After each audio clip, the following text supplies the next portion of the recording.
News 18 360 ডিগ্রিতে আপনাদের সঙ্গে রয়েছে আমি তমশ্রী। শুরুতেই ট্যাংরার দিকে নজর রাখবো। ট্যাংরায় বিদ্যুৎস্পৃষ্ট হয়ে মৃত্যু, অটো স্ট্যান্ডের কাছে বাজারের পাশে পুলিন ফটিক রোডে দুর্ঘটনা।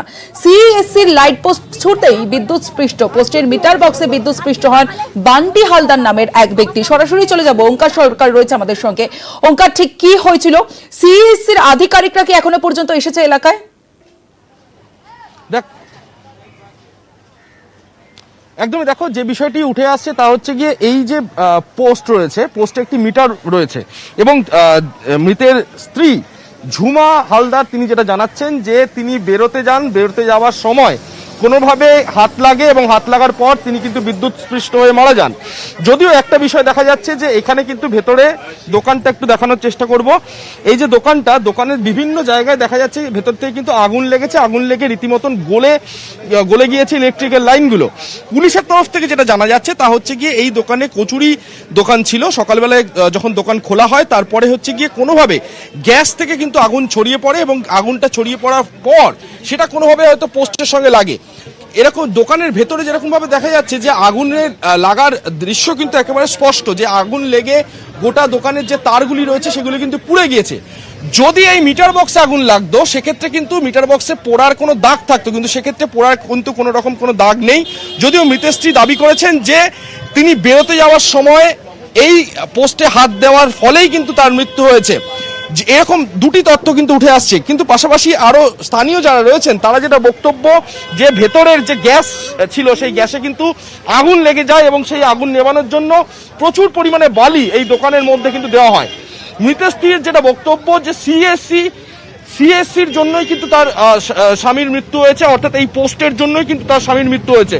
যদিও সেই চিহ্ন কিন্তু এখনো পর্যন্ত দেখা যাচ্ছে না। প্রশাসনের তরফ থেকে যেটা জানানো হচ্ছে যে এই গ্যাস থেকে কোনোভাবে আগুন লাগে এবং সেই আগুনের জেরেই কোনোভাবে সেটা মিটার বক্সে পৌঁছায় এবং মিটার বক্সে পৌঁছানোর জন্যই তার কিন্তু মৃত্যু হয়েছে এমন, অর্থাৎ দুটো তথ্য কিন্তু এখনো পর্যন্ত উঠে আসছে। পাশাপাশি মৃতের স্ত্রীর আরো বক্তব্য যে দুটি পোস্ট রয়েছে এখানে, এই দুটি পোস্ট তোলার জন্য তারা বারংবার করে তারা বাজার কমিটিকে জানিয়েছে, সিএসসি কে জানিয়েছে, কিন্তু তারা অবৈধভাবে টাকা চেয়েছে এবং সেই টাকা না দেওয়ার ফলে এই পোস্ট এখানেই থেকে গিয়েছে। এই অভিযোগ কিন্তু বারংবার করে মৃতের স্ত্রী তিনি তুলছেন। তবে পুলিশের তরফ থেকে এখনো পর্যন্ত যেটা জানা যাচ্ছে যে দোকানের ভেতরে আগুনটি লাগে, আগুন সেখান থেকে কোন রকম ভাবে ইলেকট্রিক শর্ট সার্কিট হয় এবং শর্ট সার্কিটের ফলেই কিন্তু। তুমি আমাদের সঙ্গে থাকো। ঝুমা হালদার মৃতের স্ত্রী কি বলেছেন একবার শুনবো। বেঁচে ছিল তখন না, আমার প্রচুর দোকান স্যার, দোকানটা খোলার পর আমি দোকান গুছিয়ে সবে বাইরে বেরিয়েছি আর এর মধ্যে আগুন ধরে যায় স্যার। আমার স্বামী যখন বেরোতে গেছে পুরো আমার স্বামীকে ধরে নিয়েছে। এই বিদ্যুৎ দপ্তরের জন্য আমার স্বামীর প্রাণটা চলে গেল স্যার। এরকমই করা আছে, এরকম খালি ছিল। আমরা সব সময় বলতাম রাকেশ হাজরা, মধু হাজরা, অলোক খাটুয়াকে এটাকে ব্যবস্থা করুন, বলতে টাকা দাও তবে ব্যবস্থা করবো। আমার থেকে 3.5 লাখ টাকা এই দোকানটা দিয়েছে। না, গ্যাসের কিচ্ছু হয়নি আমার। গ্যাস দেখুন স্যার, আমার গ্যাস পুরো ঠিক আছে, গ্যাসের কিচ্ছু হয়নি স্যার। এইটার জন্য আমার স্বামীর প্রাণ গেল। রয়েছে কথা বলবো ওঙ্কারের সঙ্গে। ওঙ্কার, মৃতের স্ত্রী কি বললেন আমরা তো শুনলাম, কিন্তু সিএসসি আধিকারিক তারা কি বলছেন? দেখো, সিএসসির তরফ থেকে ইতিমধ্যে এই যে এখানকার যে ইলেকট্রিক বা ছিল সেই ইলেকট্রিক কিন্তু এখন আপাততভাবে কেটে দেওয়া হয়েছে এবং পাশাপাশি একটি পিচবোর্ড কিন্তু সে তার উপরে লাগিয়ে দেওয়া হয়েছে মিটার বক্সের ওপরে। তাদের যেটা বক্তব্য যে কোনো রকম ভাবে এই সিএসসির মিটারের জন্য কোনো সমস্যা হয়নি। সঙ্গে থাকো এই মুহূর্তে মেয়র পরিষদ আলো সন্দীপ রঞ্জন বক্সী আমাদের সঙ্গে রয়েছেন। সন্দীপ বাবু, আপনি শুনেছেন যে ট্যাংরার ল্যাম্পপোস্টে খোলা রয়েছে এবং বিদ্যুৎ বক্সে হাত লেগে আরও একজন শহরে বিদ্যুৎস্পৃষ্ট হয়ে মৃত্যু হলো, কি বলবেন? বলি যে একটা দোকান রাস্তার ফুটপাতের উপর গড়ে উঠছে, নিজেরাই তৈরি করেছে, কারো কোনো পারমিশন নেই। সেটা নিজেরা জায়গা খুঁজে ল্যাম্পপোস্টের পাশে ওরম ভাবে লাগাচ্ছে। এবার আমার কাছে যা খবর, ওইটা প্রথমে সিলিন্ডার বাস্ট হয়েছে, হয়েছে। তারপরে ল্যাম্পপোস্টের যে অংশটা নিচের দিকে খোলা থাকে সেটা এই সময় আমাদের সমস্ত টাইমার বন্ধ থাকে, কারণ সেই সময় ঘটনা ঘটেছে সকাল 9:30 10টা, 9টা থেকে 10টার ভেতর। সেই সময়টায় কোনো টাইমার অন থাকে না। সে তো নিচে যে জায়গাটা বক্সটা খোলা ছিল, হয়তো কোনো কাজ করতে গিয়ে দোকানে তাতে হাত লেগেছে, সেটা ইলেকট্রিক থাকার কোনো কারণ নেই। এই এতটাই আমার কাছে খবর পেয়েছি। বেশ, ধন্যবাদ আপনাকে।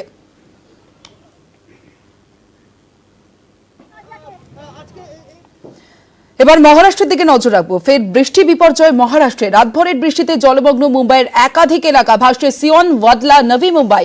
অতি ভারী বৃষ্টির সতর্কতা মহারাষ্ট্রের 14 জেলায়।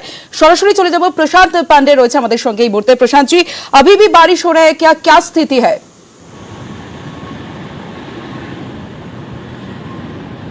जी बिल्कुल, देखिए अगर मैं आपको तस्वीर दिखाऊं तो मुंबई का जुहू चौपाटी है। आप देखें तो मौसम, आप देखें अभी भी बारिश हो रही लगातार, और मौसम का मिजाज यही पिछले 2 दिनों से। मैं आपको बता दूं कि और 2 दिनों तक मौसम विभाग ने साफ तौर पर कहा है कि ऑरेंज अलर्ट मुंबई और मुंबई से सटे इलाके में जारी कर दिया गया है। ये जुहू चौपाटी की तस्वीर है। चौपाटी पर अभी कुछ लोग ज़रूर आपको नज़र आ रहे होंगे, लेकिन 4 बजे जो हाई टाइड का वक्त है, जब लहरें 4.01 मीटर ऊपर उठेंगी, तो उस वक्त इस चौपाटी पर किसी को भी रहने की इजाज़त जो है बीएमसी की तरफ से नहीं दिया गया है। हम देख रहे हैं कि कल से लगातार मुंबई और मुंबई से सटे इलाकों में बारिश हो रही है, और जिसके चलते मुंबई के कई ऐसे इलाके जहां पर जल जमाव की स्थिति निर्माण हो चुकी है। मुंबई के परेल, अंधेरी, सायन, माटुंगा, ये ऐसे इलाके हैं जहां पर सड़कों पर पानी इकट्ठा हो चुका है और लोगों को आने जाने में दिक्कत हो रही है। ट्रैफिक जो है कई जगहों पर डाइवर्ट कर दिए गए हैं।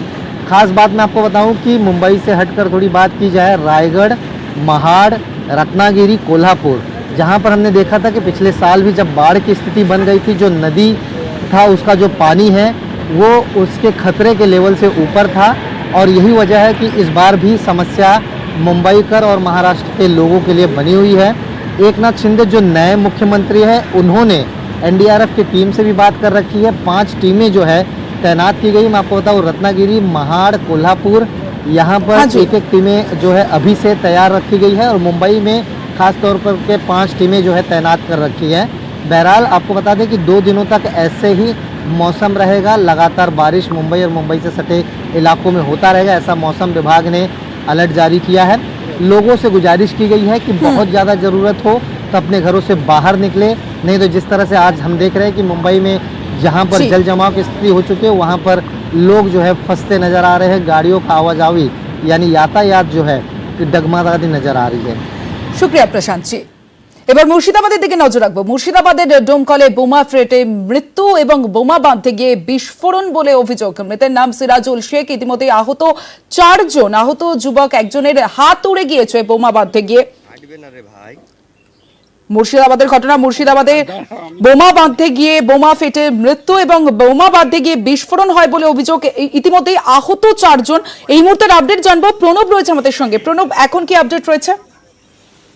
দেখো, গতকাল রাত্রিবেলাতে যে রমনা গ্রাম রয়েছে, দমকল পুরসভা 3 নম্বর ওয়ার্ডের রমনা গ্রাম, তারই মাঠের মধ্যে একটি পাটের জমির মধ্যে এই বোমা বাঁধছিল বেশ কয়েকজন দুষ্কৃতী, এবং সেই সময় বোমা বিস্ফোরণ হয়, এবং তারপরে কিন্তু একজন মারা যায় এবং আরো 4 জন গুরুতর আহত হয়। তাদেরকে আহতদেরকে মুর্শিদাবাদ মেডিকেল কলেজে ভর্তি করা যায়, এবং একজনের অবস্থা কিন্তু আশঙ্কাজনক, তার হাত উড়ে গিয়েছে। এবং এই ঘটনায় কারা যুক্ত তা কিন্তু তার দমকল থানার পুলিশ কিন্তু খতিয়ে দেখছে, এবং এই ঘটনায় কিন্তু এখনো পর্যন্ত কাউকে গ্রেফতার করা হয়নি, এবং দমকল থানায় পুলিশরা ঘটনাস্থলে রয়েছে। ধন্যবাদ প্রণব। আমার ছেলেকে আর আরো কিছু ছেলেকে আরো একটা দল করায়, আমার চাচার দল করায়, একটা জমি কেন্দ্র করে আনন্দ সরকার সেই জমি বিক্রি করে, অন্যজনা কিনে দাগ ভুল আছে, সেই জমি অন্যজনেরা বিক্রি করে তারা জনের কাছে ওই জমি দখল করতে হবে। রাত 9টার সময় তারপর একটা বম বাস্ট হলো, তারপর আমার কাছে খবর এলো যে তোমার ছেলে মারা গিয়েছে সিরাজুল। ডোমকলে বিস্ফোরণ নিয়েও তৃণমূল সরকারকে আক্রমণ দিলীপ ঘোষের। তার দাবি, সীমান্ত এলাকা ডোমকলে অসামাজিক কাজকর্ম হয়, তাদের দিয়ে ভোট করানো হয় বলে মামলা করে না সরকার। কি বলেছেন দিলীপ ঘোষ, শোনাবো। দমকলের খবর দেখুন সবসময় আসে, আর এই অ্যান্টি সোশ্যাল অ্যান্টি ন্যাশনাল অ্যাক্টিভিটির জন্য বর্ডার এলাকা বাংলাদেশের সঙ্গে, সেখানকার নেতারা বাকি সবাই ওখানে খুন খারাপি হয়েছে আগে, এবং নিয়মিত হতে থাকে বম বন্দুক নিয়ে মারামারি, দুষ্কৃতকারীদের আড্ডা। ওটা যারা সরকারে আছেন তারা তাদের দিয়ে ভোট করানো বলে তারা গায়ে হাত দেন না, এটা কেসও হয় না, চলতেই থাকে এরকম। সবচেয়ে উপদ্রুত এলাকার মধ্যে একটা আছে পশ্চিমবাংলাটা, পুরোপুরি ধীরে ধীরে এরকমই হয়ে যাচ্ছে। ওইখান থেকে বম বন্দুক আর সময় বিরোধী নিয়ে এসে অন্য জায়গায় উৎপাত করা হচ্ছে। এই মুহূর্তে আমাদের সঙ্গে রয়েছেন তৃণমূল সাংসদ শান্তনু সেন। শান্তনুবাবু, আপনি শুনলেন দিলীপ ঘোষের মন্তব্য, আপনার প্রতিক্রিয়া? দেখুন, যাকে তার কেন্দ্রীয় নেতৃত্ব টিভির সামনে মুখ খুলতে বারণ করেছে, যাকে বাংলা থেকে সরিয়ে দিয়ে অন্য রাজ্যে পাঠিয়ে দিয়েছে, সে তবু বাহিনীতে বসে থাকার জন্য প্রত্যেকদিন এই ধরনের বিতর্কিত মন্তব্য করেন। আর কে করছেন? উদয়পুরের ঘটনার দোষীদের সাথে দেখা যাচ্ছে একটা বিধানসভার বিরোধী দলনেতা উদয়পুরে দুষ্কৃতীকে নিয়ে ছবি তুলছেন, যেগুলো আমরা দেখতে পাচ্ছি। কারা এই ধরনের কথা বলছে? যারা আপাদমস্তক দুর্নীতিতে রয়েছে, কারা এই ধরনের কথা বলছে? যাদের মন্ত্রীর ছেলে কৃষকদের গাড়ি চাপা দিয়ে মেরে যায়, আবার উত্তরপ্রদেশে ভোট করানোর জন্য তাকে জেল থেকে করিয়ে এনে তাকে দিয়ে ভোট করাতে হয়। তাদের মুখে এই ধরনের কথা শোনা হয় না। দিলীপ বাবু যত কম কথা বলবেন তত ভালো, আর যত বেশি কথা বলবেন তত আমাদের ভোট বাড়বে। ধন্যবাদ আপনাকে। কৃষি জমির মিউটেশন নিয়ে আলোচনা আজ বিকেলে মুখ্য সচিবের জরুরি বৈঠক। আরো একবার জানিয়ে রাখি আপনাদের, কৃষি জমির মিউটেশন নিয়ে আলোচনা আজ বিকেলে মুখ্য সচিবের জরুরি বৈঠক। সোমরাজ বন্দ্যোপাধ্যায় রয়েছে। সোমরাজ, কাদের নিয়ে এই বৈঠক, কি জানা যাচ্ছে? দেখো, বিকেল 4টে থেকে মুখ্য সচিব একটি জরুরি বৈঠক ডেকেছেন। বৈঠকে সব জেলা শাসকদের উপস্থিত থাকার কথা বলা হয়েছে। মূলত কৃষি জমির মিউটেশন নিয়ে আলোচনা হবে এই বৈঠকে। তার সঙ্গে কৃষি জমির আর্থিক ক্ষতিপূরণ প্রসঙ্গ নিয়ে আলোচনা হওয়ার সম্ভাবনা রয়েছে। যেটা মনে করা হচ্ছে আজকের বৈঠক এই কারণেই গুরুত্বপূর্ণ, তার কারণ রাজ্যে আমরা জানি যে করোনা যে আক্রান্তের সংখ্যা, সেই সংখ্যাও কিন্তু কিছুটা হলেও বাড়ছে। মনে করা হচ্ছে আজকে যেহেতু বৈঠকে সব জেলা শাসকরা উপস্থিত থাকবেন, সেক্ষেত্রে সামগ্রিক করোনা পরিস্থিতি নিয়েও আলোচনা হওয়ার সম্ভাবনা রয়েছে।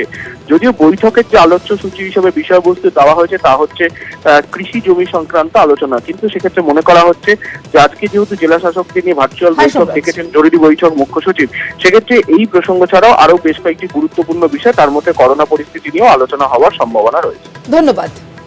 দক্ষিণ দমদমে তৃণমূল পুরপ্রধানের বিরুদ্ধে পক্ষপাতিত্বের অভিযোগ তৃণমূলেরই কাউন্সিলরদের। এ নিয়ে মুখ খুলতে নারাজ পুরপ্রধান।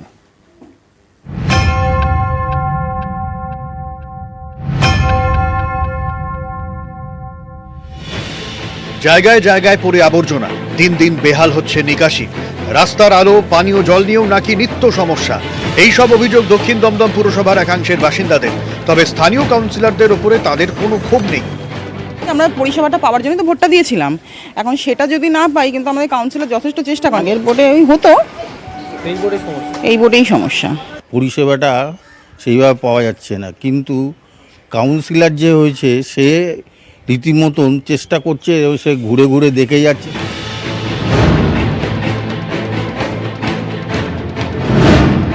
দমদম বিধাননগর এবং রাজারহাট গোপালপুর তিনটি বিধানসভা এলাকার অংশ নিয়ে গঠিত দক্ষিণ দমদম পুরসভা।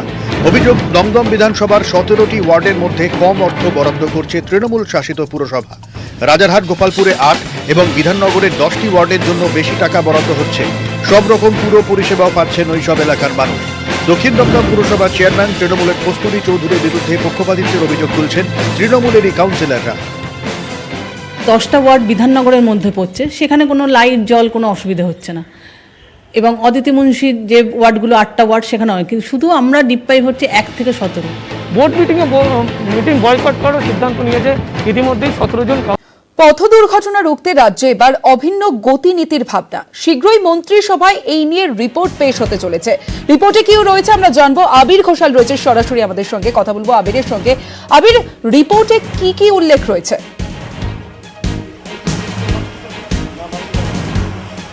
দেখো, রাজ্যে সেফ ড্রাইভ সেভ লাইফ প্রকল্প চলে, যদিও সেই প্রকল্প চালাতে গিয়েও দেখতে পাওয়া যায় যে রাজ্যের বিভিন্ন প্রান্তে প্রত্যেকদিন একাধিক দুর্ঘটনা ঘটছে। তো সেই দুর্ঘটনাকে নিয়ন্ত্রণ করার জন্য রাজ্য সরকার এবার অভিন্ন গতি নীতি আনতে চলেছে এবং ইতিমধ্যে হচ্ছে রাজ্যের পরিবহন দপ্তর, পূর্ত দপ্তর, স্বাস্থ্য দপ্তর, শিক্ষা দপ্তর এবং পুলিশ, এদের প্রত্যেকের মধ্যে যে আলোচনা হয়েছে সেই আলোচনার পরিপ্রেক্ষিতে এই অভিন্ন গতিনীতির একটা খসড়া তৈরি করেছে হচ্ছে খড়গপুর IIT, যে রিপোর্ট ইতিমধ্যেই রাজ্য সরকারের কাছে জমাও পড়েছে। এই রিপোর্ট অনুযায়ী যেটা সিদ্ধান্ত নেওয়া হচ্ছে সেটা হচ্ছে যে সম এলাকার সমগতি বজায় রাখা হবে, বা যে বাজার বা হাসপাতাল জাতীয় যে সমস্ত এলাকাগুলি যেখানে রয়েছে সেখানেও রাজ্যের সমস্ত জায়গায় যেন একই ধরনের গতি নিয়ন্ত্রিত থাকে। বহু সময় বহু ক্ষেত্রে দেখতে পাওয়া গেছে সেটা হচ্ছে যে এই গতির হেরফেরের কারণে নানা ধরনের দুর্ঘটনা ঘটে।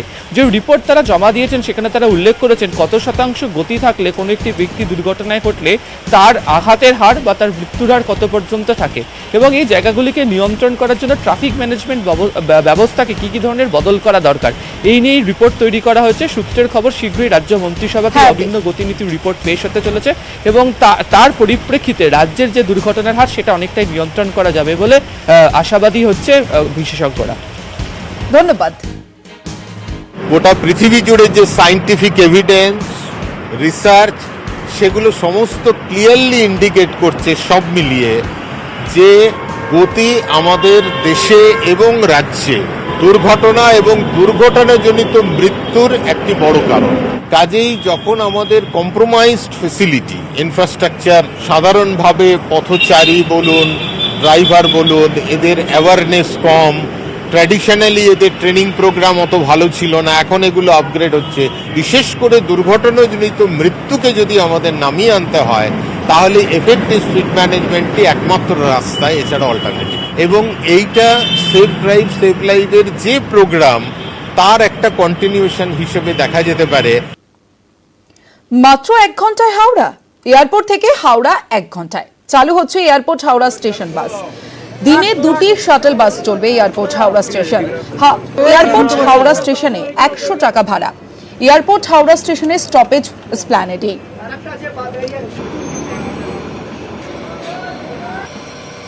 এই বাসটা বিগত প্রায় 30 বছর ধরে বন্ধ ছিল। আগে ছোটবেলা আমরা দেখেছি গ্র্যান্ড হোটেলের সামনে যেতে এয়ারপোর্ট টু গ্র্যান্ড হোটেলের সার্ভিস ছিল।